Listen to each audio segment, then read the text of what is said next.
जय महाराष्ट्र. पुन्हा तुमचं स्वागत आहे अपना गव्हर्नमेंट जॉब या यूट्यूब चॅनलवर. तर महाट्रान्सको एईचं प्रिपरेशन आपलं चालू आहे आणि बरेच सारे तुमचे गेले काही दिवस मेसेज येत असतात की सर अभ्यासात मन लागत नाही आहे, मोटिवेशन मिळत नाही आहे, पेपर कधी होणार आहे, एक्झाम डेटबद्दल इन्फॉर्मेशन, सगळ्या गोष्टींची आज या व्हिडिओमध्ये आपण चर्चा करणार आहे. आणि ही व्हिडिओ पाहिल्यावर जी तुमची एनर्जी होती जेव्हा महाट्रान्सकोचं नोटिफिकेशन आलं, तीच एनर्जी पुन्हा तुम्हाला मिळणार आहे. ठीक आहे. तर या व्हिडिओमध्ये फर्स्ट आपण डिस्कस करते एक्झाम कधी होणार आहे, नंतर जेवढे पण दिवस आता शिल्लक आहे त्या दिवसांमध्ये कोणत्या गोष्टींची काळजी घ्यायची आहे जेणेकरून तुमचं महाट्रान्सको एईमध्ये सिलेक्शन कन्फर्म होऊन जाईल. जे पण आपले इलेक्ट्रॉनिक्सचे विद्यार्थी आहे रिझल्टबद्दल पण अजून काही अपडेट नाही आहे, पण रिझल्ट जूनमध्ये येऊन जाईल. तोपर्यंत तुम्ही वाट बघा आणि बाकीच्या एक्झामचं प्रिपरेशन करत राहा. महाट्रान्सको एई इलेक्ट्रिकल विद्यार्थी बरेच सारे महाडिस्कॉमसाठी पण प्रिपरेशन करतात आहे. तर एक चांगला आता चान्स तुमच्याकडे आहे. एक तर तुम्हाला इनफ टाईम मिळाला आहे प्रिपरेशनसाठी, प्लस सेम सिलेबस आणि सेम गोष्टी करायच्या आहे, अभ्यास करायचा आहे. आणि दोन रिक्रुटमेंट तुमच्यासमोर आहे, एक तर महाडिस्कॉम असेल आणि महाट्रान्सको असेल. तर ही आता जो वेळ तुम्हाला आहे 2024मधले जे आपण आता बघतोय, तर गोल्डन मंथ तुमच्यासाठी चालू आहे. तर त्याचा तुम्ही भरपूर यूज करा आणि त्यासाठी तुमचं परत मोटिवेशन जागा करण्यासाठी ही व्हिडिओ मी येत आहे. ठीक आहे. तर फर्स्ट क्वेश्चन की एक्झाम डेट तुमची कधी असेल, तर आतापर्यंत 90% जवळ तुम्ही कन्फर्म सांगू शकता की तुमची एक्झाम जी आहे ती जूनच्या फर्स्ट वीकमध्ये शेड्यूल होऊन जाईल. ठीक आहे. मॅक्सिमम पुढे गेली तर जूनच्या सेकंड वीकमध्ये, पण या व्यतिरिक्त पुढे जाणार नाही. जर काही दुसरा प्रॉब्लेम आला तर जाऊ शकतात. ठीक आहे. आता तेव्हाच आपल्याला माहीत नाही काय होईल, पण सध्या म्हणजे तुम्ही मानायचे की तुमच्याकडे फक्त आणि फक्त शेवटचे 45 डेज आहे. ठीक आहे. शेवटचे 45 डेज आहे महाट्रान्सकोसाठी, हे तुम्ही मानायचं आहे. आणि याच्यानुसार आता आपली जी स्ट्रॅटेजी असेल ती चालू असेल. ऑलरेडी आपला सक्सेस पॅक आहे, तर तुम्ही नसेल घेतला success pack, block wise strategy चालू आहे. खूप सारे टेस्ट आतापर्यंत आपण सॉल्व केले आहे, तर तुम्ही ते घेऊ शकता आणि त्या टेस्ट अजून करू शकता. ठीक आहे. बघा आता मेन जे आहे की मागचे जवळजवळ 6-7 महिने झाले ट्रान्सकोचं आपलं प्रिपरेशन चालू आहे नोटिफिकेशनपासून. तर जे तुम्ही केलं नाही केलं काही फरक पडत नाही आता. ठीक आहे. सर्वात मेन काय आहे, डेफिनेटली ज्यांनी प्रिपरेशन स्टार्ट केलं आहे किंवा ज्यांचा 50%च्या अबव आतापर्यंत तुमचा पूर्ण सिलेबस कंप्लीट झालाच पाहिजे. ठीक आहे. आणि कंटिन्युअसली तुमची फक्त रिव्हिजन आणि प्रॅक्टिसच पाहिजे, या तुम्ही श्रेणीमध्ये पाहिजे. पण जर नसतील तर ॲटलिस्ट मिनिमम 50%च्या पेक्षा जास्त सिलेबस तुमचा झाला असेल, मी अशी अपेक्षा करतो. आणि जर झाला नसेल तर महाट्रान्सकोचा नाद सोडून द्या. ठीक आहे. कारण एवढा टाईम तुम्हाला मिळाला आहे आतापर्यंत, आणि जर तुमचं एवढं पण होऊ शकत नाही तर मग ऑब्व्हियसली खूप कठीण आहे, कारण कॉम्पिटिशन खूप हाय लेवलवर आहे ऑलरेडी. ठीक आहे. तर आता या व्हिडिओमध्ये फक्त आणि फक्त या 2 विद्यार्थ्यांवर मी फोकस करणार आहे की ज्यांचा 50%च्या वरती सिलेबस कंप्लीट झाला आहे, पुढचा सिलेबस कंप्लीट करायचा आहे. आणि ज्यांचा सगळा सिलेबस जवळजवळ कंप्लीट झाला आहे. हे बघा, सगळा सिलेबस कंप्लीट कधीच होत नाही. जवळजवळ आपण मानून घेऊ 80 to 90% सिलेबस तुमचा कंप्लीट झाला आहे. काही टॉपिक असतात ते ठीक आहे, राहू द्या, काय फरक पडत नाही. ठीक आहे. सिलेक्शनसाठी 80 to 90% सिलेबसच तुम्हाला इम्पॉर्टंट आहे, राईट. तर मेन या 2 गोष्टीवर फोकस करेल मी की आता काय करायचं आहे. तर सर्वात पहिले तुमचा जो माइंडसेट आहे तो खूप इम्पॉर्टंट आहे या 45 दिवसासाठी. कारण आता खूप वेळ झाला आहे, तर बरेच सारे मुलं जे आहे त्यांचं मोटिवेशन लूज करून देतात. ठीक आहे. त्यांचं फोकस होत नाही आणि बाकीच्या रिक्रुटमेंटमध्ये लागतात किंवा दुसरं काही करत असतात. ठीक आहे. कारण मेन काय, एवढा पेशन्स ठेवणं सगळ्यांच्याच बसची बात नाही आहे, राईट. तर मेन जो आहे फर्स्ट पॉईंट की जो आता टाईम मिळाला आहे, म्हणजे किती, तर 45 डेज. मागचं सगळं विसरून जा की ते 6-7-9 महिने किती मिळाले ते सगळे विसरून जा. आता फक्त आणि फक्त आपला जो फोकस आहे तो 45 डेजमध्ये असेल. आणि या 45 डेजमध्ये आपल्याला एक जबरदस्त स्कोर जो आहे महाट्रान्सको एईमध्ये तो स्कोर करायचा आहे. ठीक आहे. तर या टाईममध्ये जेवढं पण तुम्हाला शक्य आहे तेवढं आता तुम्ही स्टडी करा. ठीक आहे. आणि सर्वात जास्त फर्स्ट प्रायोरिटी तुमची आता इथपासून असली पाहिजे ज्यांचा 50%च्या वरती सिलेबस कंप्लीट झाला आहे आणि बाकीचा पेंडिंग आहे, त्यांच्यासाठी काय की बाकीचा जो रिमेनिंग सिलेबस आहे, ठीक आहे, तो तुम्हाला कंप्लीट करायचा आहे. आणि प्लस जो झाला आहे तर त्याची रिव्हिजन आणि प्रॅक्टिस हे कंटिन्युअसली तुमची झालीच पाहिजे.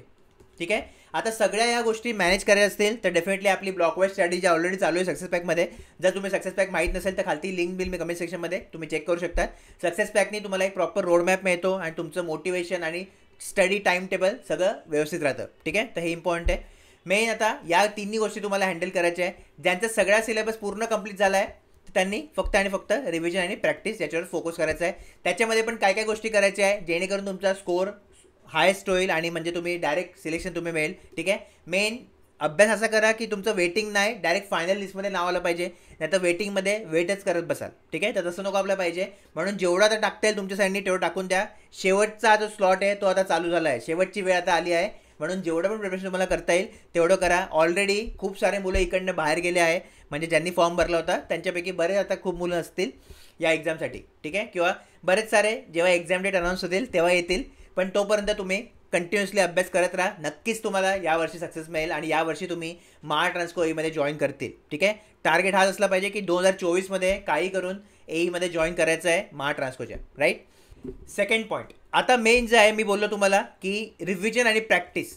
तर याच्यामध्ये पण जर मी कॅटेगराईज डिस्ट्रीब्युशन केलं तर जे टॉपिक तुमचे वीक आहे, ठीक आहे, आणि वीकनेस तुम्हाला कसं कळेल तर तुम्हाला टेस्ट द्यायला लागतील, ठीक आहे, किंवा मॉक टेस्ट द्यायला लागतील. आपल्या अजून मॉक टेस्ट ज्या सुपर असतात आणि ॲज अ क्वेश्चन बँक काम करतात त्या चालू आहे काम अजून, ठीक आहे. कारण लेटेस्ट पॅटर्न जसा चालू असतो त्यानुसार आपले मॉक टेस्ट डिझाईन होतात आणि तुम्ही बघू शकतात की किती सारे सिलेक्शन आतापर्यंत कंटिन्युअसली ट्रान्सको आणि जेनकोमध्ये मी दिले आहे आणि बाकी सेंट्रल गव्हर्नमेंटमध्ये पण मी दिले आहे, राईट.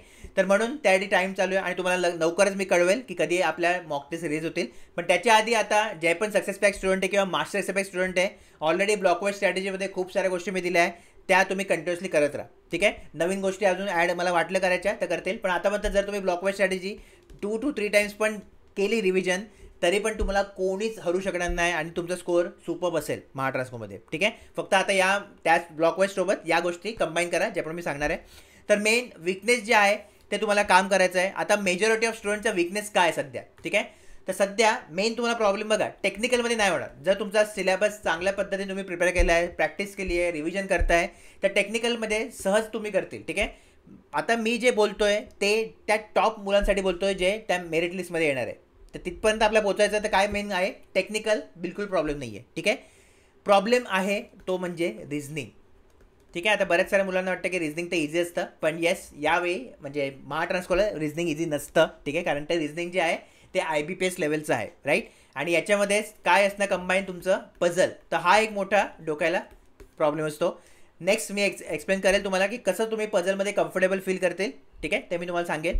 बघा शॉर्टकट कुठेच नाही आहे, मेहनत तुम्हाला करावीच लागेल, पण तुमच्या मेहनतीला जेवढं पण इझी करता येईल ते मी प्रयत्न माझ्या स्ट्रॅटेजी व्हिडिओ थ्रू किंवा आपल्या सक्सेस पॅक थ्रू किंवा टेलिग्रामवर PDF चालू असतात त्याच्या थ्रू करण्याचा प्रयत्न करतो, ठीक आहे. बाकी मेहनत तुम्हाला करायचीच आहे. जोपर्यंत तुम्ही स्वतःहून हातात पेन नाही पकडणार तोपर्यंत तुमचं सिलेक्शन कधीच होऊ शकणार नाही, ठीक आहे. आणि महा ट्रान्सकोमध्ये लगातार ही अपॉर्च्युनिटी आली आहे. नेक्स्ट अपॉर्च्युनिटी कधी येईल आपल्याला सांगता येत नाही. आता जे आहे शेवटचे 45 दिवस अभ्यास करा, त्यानंतर 4-5 वर्ष मग परत वाट बघावी लागेल आणि तोपर्यंत तुमचं एज पण कदाचित निघून जाईल, ठीक आहे. नसेल निघून तरी पण 4-5 वर्ष कशाला वेस्ट करत आहे, राईट. सेकंड प्रॉब्लेम जो आहे तो आहे ॲप्टिट्यूड, ठीक आहे. आता ॲप्टिट्यूडमध्ये मेन जे आहे मुलांचं म्हणजे मी जे आपल्या मॉक टेस्ट ते ॲनालिस करत असतो आणि मेजॉरिटी ऑफ जे मिस्टेक जे आहे पब्लिक करतात आपले ते म्हणजे करतात आपले ॲरिथमॅटिक पोर्शनमध्ये. प्रॉफिट लॉस डिस्काउंट झालं, SICI झालं, नंतर टाईम अँड डिस्टन्स झालं, बोट अँड स्ट्रीम, त्याच्यामध्ये प्रॉब्लेम होतो. मेन्स्ट्रुएशनमध्ये पण कधी कधी चुकतात, ठीक आहे. तर ॲरिथमॅटिक सेक्शन इकडे मी एक लिहिणार. आणि सेकंड जो आहे प्रॉब्लेम तो आहे DI, ठीक आहे, डेटा इंटरप्रिटेशन. तर DIमध्ये पण बरेच सारे मुलं मिस्टेक करतात, राईट. तर हे 2 मेन प्रॉब्लेम आहे. बाकी मराठी पण बऱ्याच मुलांचं आरामात होऊन जाईल, त्याच्यामध्ये काहीच प्रॉब्लेम नाही आहे. व्हरायटीचे क्वेश्चन आपल्या मॉक टेस्टमध्ये मी सेट करणार मराठीचे, म्हणजे कसंही आलं तर तुमचे होणारच प्रॅक्टिस, ठीक आहे. आणि टेक्निकल तर काय टेन्शन घ्यायची गरज नाही. ऑलरेडी म्हणजे जे सक्सेस पॅकेज स्टुडंट आहे तुम्हाला काहीच करायची गरज नाही आहे. ऑलरेडी तुम्ही फीडबॅक बघितले मागचे, फक्त करत राहा मेन तेच आहे, ठीक आहे. आता प्रत्येकाच्या घरी येऊन मी करू शकत नाही, तुम्हाला स्वतःहून तेवढं करायचं आहे. बाकी माझ्या साईडनं मी जेवण बनवून देतो आहे, तुम्हाला फक्त ते जेवण उचलून खायचं आहे, तोंडात घास टाकायचा आहे, राईट. तर हे लक्षात ठेवा. आणि आता मेन हे आहे आपल्या विकनेस, ठीक आहे. याच्या व्यतिरिक्त अजून पण तुम्हाला काय वाटत असेल, ठीक आहे, टेक्निकलमध्ये माझा पॉवर सिस्टीममध्ये प्रॉब्लेम होतो आहे, पॉवर सिस्टीमच्या पर्टिक्युलर टॉपिकमध्ये माझा प्रॉब्लेम होतो आहे, तर त्या टॉपिकला जेवढं रिवाईज करता येईल, जेवढे ते टॉपिकवरचे प्रॅक्टिस करता येईल क्वेश्चन्स तेवढे करा. तुमचं मेन काय कॉन्फिडन्स बिल्ड करा, ठीक आहे. आणि डायरेक्ट क्वेश्चनला घेऊ नका, पहिले मेन थेअरी वाचा त्या टॉपिकबद्दल, कारण जेव्हा तुम्ही वाचतील तेव्हा तुम्ही प्रॉपरली करू शकतील. नाही तर बरेच सारे मुलं डायरेक्ट थ्रू MCQ स्टार्ट करतात आणि हा सर्वात चुकीचा अप्रोच आहे, ठीक आहे. कारण जेव्हा टाईम नसतो तेव्हा ठीक आहे, कधी कधी हा अप्रोच चांगला पण असतो, पण एवढा बराच सारा तुम्हाला टाईम मिळाला आहे प्रिपरेशनसाठी तर हा अप्रोच जो आहे तो पूर्ण चुकीचा आहे. प्रॉपर डिटेलमध्ये थेअरी वाचा, कारण कोणताही क्वेश्चन ते फ्रेम करू शकतात, ठीक आहे. असं नाही की आता म्हणजे जे MCQ आले तेच देतील असं नाही आहे. कधी पण कोणत्या पण आता लँग्वेज जे आहे सध्या जे रिसेंट एक्झाम होतात आहे तर लँग्वेज खूप साऱ्या चेंज होतात आहे, ठीक आहे. आणि तुमचं थेअरी खूप स्ट्रॉंग पाहिजे, कारण घुमून फिरून क्वेश्चन विचारता येतात आणि महा ट्रान्सकोमध्ये पण आपण डेफिनेटली एक्सपेक्ट करू शकतो ते, ठीक आहे. तर म्हणून सांभाळून राहा. आणि मेन काय की जी थेअरी डिटेलमध्ये जेवढी वाचता येईल तेवढी वाचा, रेफरन्स बुक वाचा, तुमचे डिग्रीचे बुक्स असतील ते वाचा, डिप्लोमाचे बुक पकडा, नोट्स पकडा, जे पण तुमच्याकडे असेल त्याच्यामध्ये थेअरीवर जास्त फोकस करा. कारण आता तुमचं फक्त फॉर्म्युला वाचून होणार नाही आहे. ठीक आहे, तर थेअरीचं पण तुम्हाला त्यासोबत साथ लागेल, जेणेकरून तुमचा स्कोर जो आहे तो हायस्ट राहील. ठीक आहे, तर मेन आता डेली टाईम टेबल काय पाहिजे या 45 दिवसासाठी. तर सिम्पल आहे, तुम्हाला मेन 2 गोष्टीमध्ये डिवाईड करायचं आहे, एक तर टेक्निकल आणि एक म्हणजे नॉन टेक्निकल. ठीक आहे, टेक्निकलला तुम्ही 2 तास देऊ शकतात. आता बघा, हे काय जनरल नाही आहे, ठीक आहे, स्टँडर्ड नाही आहे. मी अज्युम करतोय की टेक्निकल तुमचा सिलेबस झाला आहे. ठीक आहे, नसेल झाला ते पण सांगतो. पहिले हे जे टाइम टेबल आहे ते कोणत्या विद्यार्थ्यांसाठी आहे, ज्यांचं पूर्ण सिलेबस फुल सिलेबस कंप्लीट. ठीक आहे, तर हे त्यांच्यासाठीच फक्त 45 दिवसामध्ये टेक्निकलला 2 तास द्यायचे. ठीक आहे, नॉन टेक्निकलमध्ये ॲप्टीला 2 तास द्या, नंतर रिझनिंगला 2 तास द्या आणि मराठीला 1 तास द्या. एवढं जरी प्रिपरेशन तुम्ही रेग्युलरली केलं, फुल फोकसनी फुल अटेन्शननी, किती तास झाले, जवळजवळ 7 तास. ठीक आहे, याला 7 तासाला तुम्ही 10 तास पण करू शकता, तुमच्यावर आहे. पण मिनिमम 45 दिवसासाठी आता 7च तास अभ्यास करा, जास्त डोक्याला लोड घेऊ नका. ठीक आहे, कारण मेन काय आता की तुम्ही प्रेशर आता तुमच्यावर नाही आहे, सिलेबस कंप्लीशन वगैरे ऑलरेडी सगळं झालं आहे. फक्त मेन तुम्हाला रिव्हिजन आणि प्रॅक्टिस करत राहायचे आणि ज्या पण विकनेस तुम्हाला मिळत राहतील त्या विकनेसवर काम करायचं आहे. ठीक आहे, नंतर सेकंड, ज्यांचा 50% सिलेबस कंप्लीट झाला आतापर्यंत आणि अजून थोडा बाकी आहे, 20%, 30%, 40%. ठीक आहे, तर तुम्ही काय करायचं या 45 दिवसासाठी, फर्स्ट अगेन 2 स्लॉटमध्ये डिवाईड करणार तुम्ही, टेक्निकल आणि नॉन टेक्निकल. ठीक आहे, आता मेन टेक्निकलमध्ये परत तुम्ही 2 स्लॉट करणार. ओके, एक तर 1 तास जे तुमचे कंप्लीट झाले त्याची रिव्हिजन. ठीक आहे, प्रोबेबली आफ्टरनून इव्हनिंगमध्ये तुम्ही घेऊ शकता. आणि मॉर्निंगमध्ये 2 तास जे पण तुम्हाला सिलेबस कंप्लीट करायचा राहिला आहे तो तुम्ही घेऊ शकतात. म्हणजे टेक्निकलला मी टोटल किती तास दिले, टोटल 3 तास दिले. ठीक आहे, नॉन टेकमध्ये ॲप्टिट्यूड आहे, तर ॲप्टिट्यूडमध्ये 1 तास किंवा 2 तास द्या तुम्ही परत. ठीक आहे, रिझनिंगमध्ये पण तुम्ही 2 तास द्या आणि मराठीमध्ये पण तुम्ही 1 तास द्या. ठीक आहे, याच्यामध्ये डिवाईड करायची गरज नाही, कारण ॲप्टिट्यूडची प्रॅक्टिस चालूच असते. ठीक आहे, पटापट जेवढं तुम्ही कंप्लीट करते सिलेबस, नंतर मिक्स प्रॅक्टिस केली तरी चालेल. टेक्निकलसारखं डिव्हिजन करायची गरज नाही. करायची असेल तर तुम्ही करू शकतात, पण थोडं कॉम्प्लिकेटेड होईल, म्हणून हे तुम्ही फॉलो करू शकता. ठीक आहे, तर हे आहे ज्यांच्यासाठी ज्यांचा 50% सिलेबस कंप्लीट झाला आहे आणि त्याच्याहून जास्त सिलेबस जो आहे तो पेंडिंग आहे त्यासाठी. ठीक आहे, तर हे तुमचं टाइम टेबल असलं पाहिजे. ओके, आता ॲप्टिट्यूड. तर बघा, सर्वात पहिले जे आहे ॲप्टिट्यूडमध्ये, जर तुमचा सिलेबस ऑलरेडी कंप्लीट झाला आहे, ॲरिथमॅटिक झालं आहे, ठीक आहे, तर तुम्हाला काय करायचं आहे, रेग्युलरली DI प्रॅक्टिस करायची आहे. ठीक आहे, बघा, या 45 दिवसांसाठी जर तुम्ही रेग्युलरली 1 DI पर डे पण सॉल्व करतात आहे मिनिमम, तरी पण तुमचं प्रॉपर हात जो आहे DIवर बसेल आणि DIचे क्वेश्चन तुमचे सॉल्व होतीलच होतील. ठीक आहे, एक्झाममध्ये. तर मेन तुम्हाला काय करायचं आता, अपना गव्हर्नमेंट टेलिग्राम चॅनलवर जायचं आहे, ज्याची लिंक तुम्हाला खालती दिली कमेंट सेक्शनमध्ये. तिकडे ॲप्टिट्यूड असाइनमेंट असं येतं. ठीक आहे, इकडे त्याचा स्क्रीनशॉट पण तुम्हाला दिसेल. तर ॲप्टिट्यूड असाइनमेंटमध्ये तिकडे लिहिलं आहे #महाट्रान्सको, सेम #महाडिस्कॉमला पण यूज करायचं आहे तुम्ही. ठीक आहे, आणि त्याच्यामध्ये रेग्युलरली जे पण DI येतं ते DI फक्त तुम्हाला प्रॉपरली बसून शांत बसून प्रॅक्टिस करायचे आहे. बस एवढंच करत राहायचं आहे रेग्युलरली, म्हणजे तुमचा DIवरचा जो फोकस आहे तो चांगला होईल आणि DIचे स्कोर जो आहे तो हायस्ट होईल. ठीक आहे, बाकी राहिला प्रश्न ॲरिथमॅटिकचा, म्हणजे profit loss, SICI, time and work, time and distance, boat and stream, pipe and system. ठीक आहे, पर्सेंटेज रेशो. तर याच्यासाठी रेग्युलरली तुम्ही प्रॅक्टिस करा. जेवढी जास्त प्रॅक्टिस करतील तेवढे जास्त तुमचे कन्सेप्ट जे आहे स्ट्रॉंग होतील, तेवढे जास्त तुम्हाला क्विकली कळेल की पर्टिक्युलर टाईपचा जर क्वेश्चन आला फ्रॉम पर्टिक्युलर चॅप्टर तर कोणता अप्रोच द्यायला लागेल. ठीक आहे, आणि मेन ॲप्टिट्यूडसाठी कधी पण प्रिपरेशन करताना किंवा सॉल्व करताना क्वेश्चन माइंडला ओपन ठेवा. एकाच अटेम्प्ट और एकाच अप्रोचला पकडू नका ठेवू. ठीक आहे, कारण ॲप्टिट्यूडचे जे क्वेश्चन आहे ते 1, 2, 3. ठीक आहे, म्हणजे खूप सारे अप्रोच असू शकतात, काही टाईपसाठी 2 ते 3, पण मिनिमम 2 अप्रोच किंवा 3 अप्रोच असतातच प्रत्येक टाईपला. तर त्या म्हणजे तसा विचार करा तुम्ही. ठीक आहे, जेणेकरून तुमचं म्हणजे क्विकली एक्झाम जेव्हा आपले चालू असेल, कारण एक्झाममध्ये मेन काय असतं, टाईमचं प्रेशर असतं.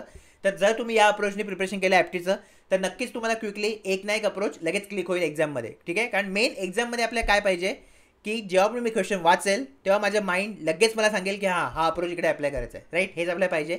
तर तीच आपण एक प्रकारे ट्रेनिंग करतो आहे. ठीक आहे, तर हे पण तुम्ही डेली असाइनमेंट ॲप्टिट्यूडची येते टेलिग्राम चॅनलवर फ्रीमध्ये, तर त्यानंतर तुम्ही प्रॅक्टिस करू शकतात. याच्यासोबत आपले जे सक्सेस पॅक किंवा MSP स्टुडंट आहे, तुम्हाला ब्लॉक वाईज स्ट्रॅटेजी कंबाईन करायची आहे, म्हणजे तुमचं सुपर प्रिपरेशन होऊन जाईल. ब्लॉक वाईज स्ट्रॅटेजीमध्ये तुम्ही विथ टाईम क्वेश्चन जे आहे ते देऊ शकतात. इकडे ऑब्व्हियसली टाईम नसेल कारण PDF आहे. ठीक आहे, डेली PDF येतं ते, त्यातून तुम्हाला सॉल्व करायचं आहे. बाकी ॲप्टीमध्ये अजून तुमचा काही प्रॉब्लेम नसला पाहिजे. आणि याच्या व्यतिरिक्त फास्ट कॅल्क्युलेशन, म्हणजे क्विकली ज्या पण ट्रिक्स असतात, मल्टिप्लिकेशन ट्रिक्स झाल्या, डिव्हिजनचे ट्रिक्स झाल्या, ठीक आहे, ॲडिशन सबट्रॅक्शन, ते तुम्हाला ट्रिक्स आल्या पाहिजे. म्हणजे फास्ट कॅल्क्युलेशन जे आहे, ठीक आहे, ते तुम्हाला जमलं पाहिजे. आता हे कसं कळेल तर यूट्यूबवर बरेच सारे व्हिडिओज तुम्हाला मिळतील. जस्ट टाईप करा फास्ट कॅल्क्युलेशन, खूप सारे प्लेलिस्ट. ओके, डायरेक्ट प्लेलिस्ट मिळायचं. एक प्लेलिस्ट पकडायची जी पण तुम्हाला आवडते आणि त्याच्याने तुमचं प्रिपरेशन करायचं. मेन फास्ट कॅल्क्युलेशन फोकस करा. आणि फास्ट कॅल्क्युलेशन तुम्हाला कळलं ना की हां मल्टिप्लिकेशन किती फास्ट करायचं, ठीक आहे, 2 डिजिटसाठी 3 डिजिटसाठी कसं करू शकतो आपण, तर ते ॲप्लाय करायला सुरुवात करा. म्हणजे ॲप्लाय कसे करतील तर आपली जी असाइनमेंट मी तुम्हाला देतोय तर त्याचे क्वेश्चन आहे तर त्याच्यामध्ये ॲप्लाय करा. जेव्हा तुम्ही ॲप्लाय करतील तेव्हा हळूहळू माइंडला ती प्रॅक्टिस होईल. कारण फास्ट कॅल्क्युलेशन ज्या ट्रिक्स असतात आणि ज्या टेक्निक्स आहे त्या आपण रेग्युलरली यूज नाही करत आहे आतापर्यंत जेवढं आपण अभ्यास केला, शाळा असो कॉलेज असो, ठीक आहे. तर आता तुम्ही नवीन शिकतील तर म्हणून त्या माइंडला ट्रेन करायला लागेल थोडं. आणि 45 दिवस इनफ आहे माइंडला ट्रेन करण्यासाठी. फक्त मेन शिका, इकडनं नोट्स बनवा आणि मग ॲप्लाय करत राहा, छोट्या छोट्या गोष्टीवर लक्ष देत राहा, ठीक आहे. आणि जर तुम्हाला ॲप्टिट्यूड एक सिरीज पाहिजे असेल सेपरेट की काय क्वेश्चन, मी त्यामध्ये एक क्वेश्चन मी पकडेल आणि त्याच्यावर मी तुम्हाला दाखवेल की कसं सॉल्व करायचं आहे. म्हणजे डिफरंट अप्रोच आपण डिस्कस करू. ओके, तर तुम्हाला जे पाहिजे असेल तर खालती तुम्ही कमेंट करा. नक्कीच मी प्रयत्न करेल जर टाईम मिळाला तर ही सिरीज पण सुरू करण्याचा. पुढच्या ॲटलिस्ट 30 दिवस जरी आपण केली तरी इनफ होऊन जाईल, ठीक आहे. तर ॲप्टीसाठी तुम्हाला एवढंच करायचं आहे, बाकी जास्त करायचा प्रयत्न करू नका. रिझनिंग, अगेन रिझनिंगमध्ये मेन जे असणार आहे ते आपलं पझल असणार आहे. जवळजवळ 4 पझल, ठीक आहे. जवळजवळ 4 पझल मिनिमम तुम्ही पकडू शकता. त्याचे 5 क्वेश्चन पण येऊ शकतात तुम्हाला. कारण रिझनिंगचे मला वाटतं 40 क्वेश्चन येणार आहे. आता मी पण जरा एक्झाम पॅटर्न विसरलो महाट्रान्सकोचा, खूप दिवस झाले, महिने झाले. पण मला वाटतं 40 क्वेश्चन आहे रिझनिंगमध्ये, ज्याचे 20 मार्क तुम्हाला मिळणार आहे, करेक्ट. तर म्हणून तुम्ही काय करायचं आता की 4 पझल येऊ शकतात, ठीक आहे. आणि पझलसाठी पण आता टेलिग्राम चॅनलमध्ये डेली तुम्हाला मी हे देतोय, प्रॅक्टिस देतोय. टेलिग्राम PDF आपल्या सुरू झालं आहे परत, त्या तुम्ही बघू शकता. तर त्याच्यात जे पण तुमचे पझल आहे 2 PDF असतील. एक तर पझलचे एक सेपरेट PDF येते ज्याच्यामध्ये फक्त डेली एक पझल आहे, तो तुम्ही सॉल्व करा. आणि असाइनमेंट आहे, ठीक आहे, डेली फ्रीमध्ये टेलिग्राम चॅनलवर आपल्या असाइनमेंट येतात आहे. त्याच्यामध्ये पण पझल असणार आणि बाकी पण चॅप्टर असणार, ठीक आहे. बाकी आता रिझनिंगमध्ये इनपुट आउटपुट एक चॅप्टर झालं, ते तुम्ही बघून घ्या, ठीक आहे. बाकी ब्लड रिलेशन, डिरेक्शन टेस्ट वगैरे ते तर बेसिक्स सगळं तुम्हाला जमणार आहेत. नंबर सिरीज वगैरे ते तुम्हाला जमणार आहेत, ओके. सर्वात मेन आणि टफ जे जातं ते आहे सिलॉक्स. तर सिलॉकची पण प्रॉपरली प्रॅक्टिस करा. सगळ्या तुम्हाला असाइनमेंटमधून भेटतील गोष्टी. असाइनमेंटला प्रॉपरली जर फॉलो केलं नेक्स्ट 45 डेजसाठी तरी पण तुमचं काम होऊन जाईल. आणि मेन ज्या त्या गोष्टी तुम्हाला पाहिजे ट्रान्सफरसाठी नक्कीच तुम्हाला याचा फायदा होईल आणि 100% होणारच, ठीक आहे. आता हे बाकी मुलांना एवढं झालं, आता सिलेक्शन दिलं आहे तर तुम्हाला पण होईल. फक्त मेन एकच अगेन परत रिपीट करेल, रेग्युलर आणि कन्सिस्टंट, म्हणजे रोज करायचं आहे, रोज रोज रोज रोज 7 तास मिनिमम तुम्हाला द्यायचेच आहे प्रिपरेशनला. जर सिलेक्शन यावर्षी पाहिजे असेल तर, नाहीतर मग 4-5 वर्ष पुन्हा महाट्रान्सकोची वाट बघावी लागेल. नंतर माहीत पण नाही येईल की नाही, ठीक आहे. जसं आता माहिती आहे महाडिस्कॉमनी तर लिहिलं आहे नोटीसमध्ये की गेटचे एक्झामचं जे कंपल्शन आहे ते या वर्षीसाठी आम्ही काढतो आहे. पण पुढच्या जेवढ्या पण रिक्रुटमेंट येतील महाडिस्कॉमच्या त्या गेट एक्झाम थ्रू असेल. म्हणजे CBT महाडिस्कॉम घेणार नाही, ही शेवटची CBT असणार आहे महाडिस्कॉमची, ठीक आहे. तर तसं महाट्रान्सकोमध्ये पण होऊ शकतं. म्हणून चान्स मिळाला आहे तर चान्स घालू नका, टाईम मिळाला आहे तर टाईम वाया घालू नका, ओके. नेक्स्ट आपण जेव्हा होता टेक्निकलवर. मराठी इझी आहे, मराठीमध्ये मला वाटतं ते तुम्हाला काही प्रॉब्लेम होईल, ठीक आहे. बेसिक असतं मराठी, ते तुम्हाला जमेलच. आपल्या NCERT बुक घ्या 11वी-12वीच्या आणि मराठी त्यातनं संपून टाका, ठीक आहे. टेक्निकलमध्ये आता मागची जी स्ट्रॅटेजी व्हिडिओ होती त्याच्यामध्ये मी 3 ग्रुप बनवले होते. ज्यांनी फॉलो केली आहे त्यांना माहिती आहे. ज्यांनी नाही बघितले व्हिडिओ तर तुम्हाला कुठे मिळेल ती, आपल्या ॲपवर जायचं आहे, ॲप डाउनलोड करा. ॲपमध्ये महाट्रान्सको AEचं सक्सेस पॅक आहे, तिकडे जा. आणि सक्सेस पॅकमध्ये मेंटर टॉक नावाचा फोल्डर आहे. कोणता? मेंटर टॉक, ठीक आहे. तर याच्यामध्ये फ्रीमध्ये ती व्हिडिओ, तुम्ही जी स्ट्रॅटेजी व्हिडिओ ती बघा.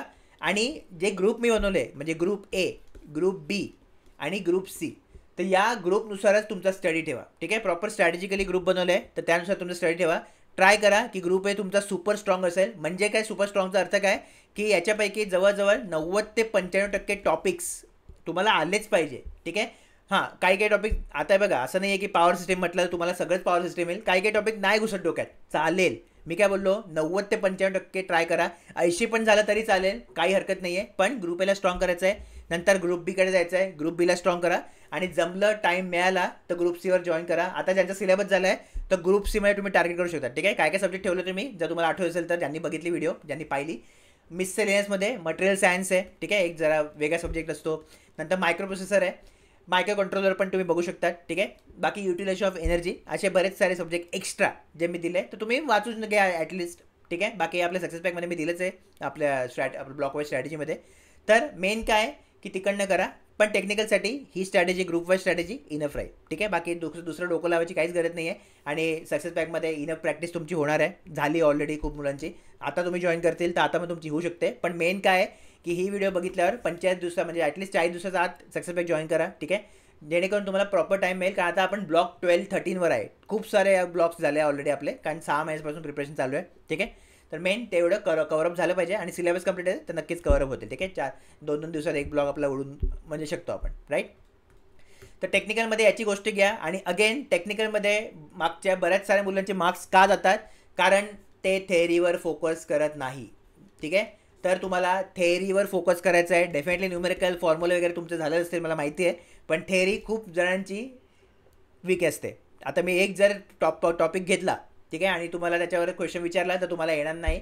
का? कारण मी क्वेश्चन जो आहे तो डायरेक्ट विचारणारच नाही, इनडायरेक्टली क्वेश्चन विचारेल. आणि इनडायरेक्ट क्वेश्चन विचारायला त्या टॉपिकबद्दल पूर्णच्या पूर्ण इन्फॉर्मेशन तुमच्याकडे पाहिजे, तेव्हाच तुम्ही तो क्वेश्चन अटेम्प्ट करू शकता. बाकी आता रजिस्ट्रेशनचं युनिट काय ते गेले जमाना, ठीक आहे. आता क्वेश्चन जे आहे चांगल्या लेवलवर येणार आहे, तर त्यासाठी तुम्ही तयार राहा, जेणेकरून एक्झाम झाल्यावर तुम्हाला पश्चाताप नाही होणार की हां सरांनी बोलले होते मी ऐकलं असतं तर आज वेगळी गोष्ट असते, ठीक आहे. ते जे फील आहे, गिल्ट आहे, ते नंतर नको पाहिजे एक्झाम झाल्यावर, म्हणून त्याची प्रॅक्टिस करा. आणि सर्वात महत्त्वाचं म्हणजे मॉक टेस्ट. तर मॉक टेस्ट तुम्ही अजून नेऊ नका, थोडं टाईम जाऊ द्या, ठीक आहे. शेवटचे जेव्हा 15 ते 20 दिवस उरतील ना, तेव्हा मॉक टेस्ट स्टार्ट करा. आता मॉक टेस्ट टेन्शन घ्यायची गरज नाही आहे. खूप सारे विद्यार्थी गडबडीत काय करतात, मॉक टेस्ट देतात आणि आता हल्ली सगळे मॉक टेस्ट बनवायला लागले, ठीक आहे. 10 रुपये 99 रुपये म्हणजे विकायचं काय झालं ते काय कळत नाही मला. पण त्याच्यामध्ये तुम्ही बळी पडू नका. मेन काय, मॉक टेस्ट जे आहे त्या क्वालिटी मॉक तुम्ही देतील तरच त्याचा फायदा आहे. बाकीचा कचरा देतील, ठीक आहे, इकडनं तिकडनं देतील, त्याचा काही उपयोग होणार नाही आहे. आणि आपल्या मॉक टेस्टमध्ये सोल्युशन पार्ट जो आहे तो खूप इम्पॉर्टंट असतो. डिटेलमध्ये प्रत्येक थेअरी टॉपिकचं सोल्युशन वगैरे मी देतो, जेणेकरून जर त्या पर्टिक्युलर टॉपिकवर दुसऱ्या पद्धतीने क्वेश्चन विचारला तरी पण तुम्हाला तो आला पाहिजे, याची मी काळजी घेतो, ठीक आहे. म्हणून तुम्ही वाट बघा मॉक टेस्टबद्दल, आरामात करा, काही टेन्शन नाही आहे, ठीक आहे. पण मेन जेव्हा मॉक टेस्ट येतील तेव्हा तुमचा 80 to 90% सिलेबस कंप्लीट झाला पाहिजे, हे तुम्हाला मेक शुअर करायचं आहे, ठीक आहे. तर आय होप आता तुम्हाला बरं वाटत असेल आणि थोडी ती एनर्जी तुमची परत येणार आहे. आता उद्यापासून परत तुम्ही प्रिपरेशन करा आणि मग तुमचा जे पूर्ण फ्लो आहे प्रिपरेशनचा तो पुन्हा सुरू होईल. अजून तुम्हाला काय व्हिडिओ असेल पाहिजे, जसं की मी तुम्हाला सांगितलं की ॲप्टिट्यूडची सिरीज पाहिजे असेल किंवा काही तुमचे डाऊट असतील खालती कमेंटमध्ये टाका, डेफिनेटली त्याच्यावर व्हिडिओ मी घेऊन येईल. आणि जेवढं तुम्हाला मोटिवेट करता येईल, जेवढं तुम्हाला रस्त्यावर ठेवता येईल, मेन काय जो रोड आहे तिकडनं खूप सारे विद्यार्थी आता हल्ले आहे, माझं काम आहे त्या रोडवर तुम्हाला परत आणणं, जेणेकरून जिकडे तुम्हाला पोहोचायचं आहे तिकडे तुम्ही लवकर पोहोचते, ठीक आहे. म्हणजे काय, सिलेक्शन जो आपला अल्टिमेट टार्गेट आहे. काही क्वेरी असतील, काही डाऊट असतील, खालती कमेंट करायचे आहे. टेलिग्राम चॅनल व्हिजिट करायला विसरू नका, जिकडे तुम्हाला अपडेट पण मिळतं आणि जे प्रॅक्टिस चालू आहे ॲप्टिव्ह रिझनिंगची ते तुमची नक्की स्ट्रॉंग होईल, ठीक आहे. All the best.